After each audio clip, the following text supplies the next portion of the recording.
നമസ്കാരം. കനത്ത പരാജയം ഏറ്റുവാങ്ങിയതിനു ശേഷം തിരുത്തൽ നടപടികളിലേക്ക് കടക്കാൻ ഒരുങ്ങുകയാണ് LDF. MA ബേബി പറഞ്ഞത് താഴെത്തട്ടിൽ നിന്ന് തന്നെ ഇത്തരത്തിലുള്ള തിരുത്തൽ തുടങ്ങുമെന്നാണ്.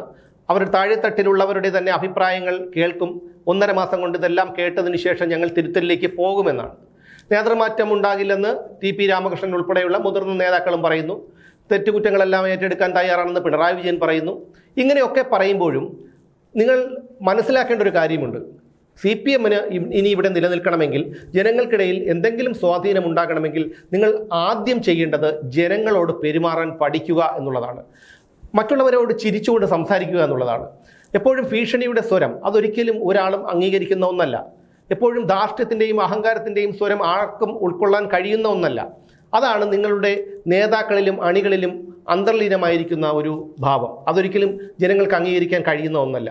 നോക്കൂ, മറ്റുള്ള രാഷ്ട്രീയ പാർട്ടികളെ അപേക്ഷിച്ച് എപ്പോഴും ധാർഷ്ട്യത്തോടു കൂടി സംസാരിക്കുന്നവരും പെരുമാറുന്നവരുമാണ് നിങ്ങളുടെ നേതാക്കൾ. അതിനൊരു മാറ്റം വരുത്തുക. അതിനായി അവർക്ക് എന്തെങ്കിലും ഒരു പരിശീലനം നൽകുക.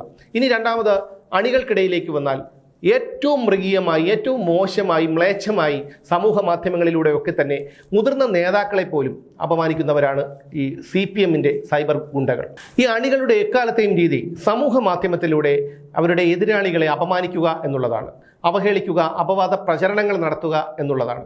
മുഖ്യമന്ത്രിയെയോ സർക്കാരിനെയോ പാർട്ടിയെയോ പാർട്ടി നേതാക്കളെയോ ആരെങ്കിലും സഭ്യമായ ഭാഷയിൽ പോലും വിമർശിച്ചാൽ അവരെ മാനസികമായി തകർക്കാനായി അവർക്കെതിരെ അപവാദ പ്രചരണങ്ങൾ നടത്തും. അത് അവരുടെ ഗ്രൂപ്പുകൾ ഏറ്റെടുക്കും. ഇതൊന്നും ഒരിക്കലും അംഗീകരിക്കാൻ കഴിയുന്ന ഒന്നല്ല. പലരും ഇത്തരത്തിലുള്ള അപവാദ പ്രചരണങ്ങളിൽ മാനസികമായി തകർന്ന് പിന്നീട് ഇവർക്കെതിരെ ശബ്ദിക്കാൻ മടിക്കും. ഇതാണ് അവരും ഉദ്ദേശിക്കുന്നത്. എന്നാൽ ഇതിനെയൊക്കെ അതിജീവിച്ചുകൊണ്ട് നിൽക്കുന്ന നിരവധി പേരുണ്ട്. അവരൊക്കെ ഇവരോട് വീണ്ടും ഫൈറ്റ് ചെയ്യും.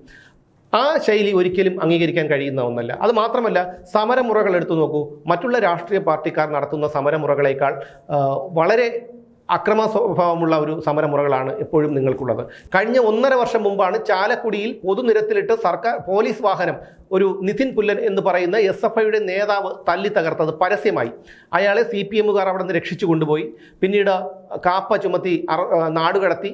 അതിനുശേഷം അയാളിപ്പോൾ ചാലക്കുടി കൗൺസിലറാണ്. ഈ സംഭവവുമായി ബന്ധപ്പെട്ട് അവിടുത്തെ SIയെ പരസ്യമായി പൊതുനിരത്തിൽ വെല്ലുവിളിച്ചു SFIയുടെ നേതാവായ ഹസൻ മുബാറക്ക്. ഇതെല്ലാം സമൂഹം കണ്ടുകൊണ്ടിരിക്കുകയാണ്. അത് മാത്രമല്ല, വയനാട് പൂക്കോട് വെറ്ററിനറി സർവകലാശാലയിൽ കൊല്ലപ്പെട്ട സിദ്ധാർത്ഥൻ, അതിലെല്ലാം പ്രതികൾ ഈ പറയുന്ന SFIക്കാരായിരുന്നു. തിരുവനന്തപുരം യൂണിവേഴ്സിറ്റി കോളേജിലും സംസ്കൃത കോളേജിലും ഒക്കെ ഇത്തരത്തിൽ സഹപാഠികളെ, സ്വന്തം സംഘടനയിൽ പ്രവർത്തിക്കുന്നവരെ പോലും ക്രൂരമായി ആക്രമിച്ചത് SFIക്കാരായിരുന്നു.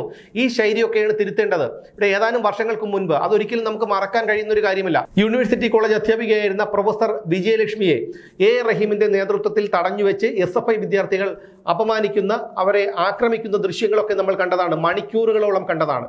അവിടെയാണ് ശിവൻകുട്ടി കയറി വരുന്നു. ശിവൻകുട്ടിയും ഇത്തരത്തിൽ അവരോട് പെരുമാറുന്നു.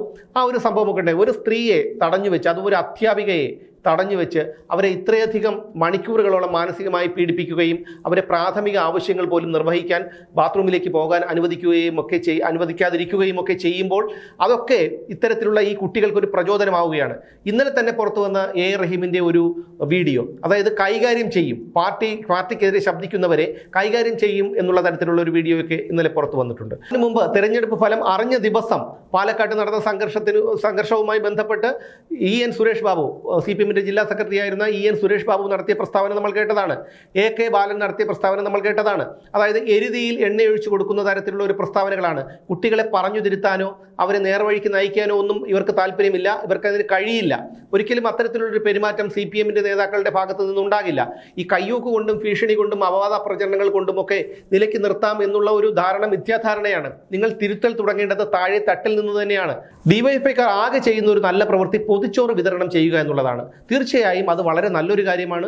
ഒരുപാട് പേർക്ക് പ്രയോജനമുള്ള ഒരു കാര്യമാണ്. രക്തദാനം ചെയ്യുന്നുണ്ട്. അതൊക്കെ പ്രയോജനമുള്ള ഒരു കാര്യം തന്നെയാണ്. പക്ഷേ എതിർക്കുന്നവനെയും വിമർശിക്കുന്നവനെയും ഒക്കെ അപവാദ പ്രചരണങ്ങൾ നടത്തി അവനെ മാനസികമായി തകർത്ത് അതൊരു പാർട്ടിയെ എതിരിടുന്ന തരത്തിലേക്ക് എത്തിച്ച് അവരെ കൈകാര്യം ചെയ്യാം എന്നുള്ള ഒരു ധാരണ അതൊരിക്കലും വെച്ച് പുലർത്തരുത്. കാരണം അതൊരിക്കലും ജനങ്ങൾ ഇനി അംഗീകരിക്കില്ല. നിങ്ങൾ ബംഗാളിലേക്ക് നോക്കൂ. അവിടെ 33 കൊല്ലത്തെ ഭരണം നഷ്ടപ്പെട്ടതിനു ശേഷം അവിടുത്തെ സഖാക്കളുടെയും പാർട്ടി ഓഫീസുകളുടെയും ഒക്കെ അവസ്ഥ എന്തായിരുന്നു എന്ന് നിങ്ങളൊന്ന് പഠിക്കണം. അപ്പോഴാണ് നിങ്ങൾക്കിത് മനസ്സിലാകുന്നത്. സമാനമായിട്ടുള്ളൊരവസ്ഥയാണ് ഇപ്പോൾ കേരളത്തിലും വന്നിരിക്കുന്നത്. അത് നിങ്ങൾ മനസ്സിലാക്കണം, ആ യാഥാർത്ഥ്യം ഉൾക്കൊള്ളണം.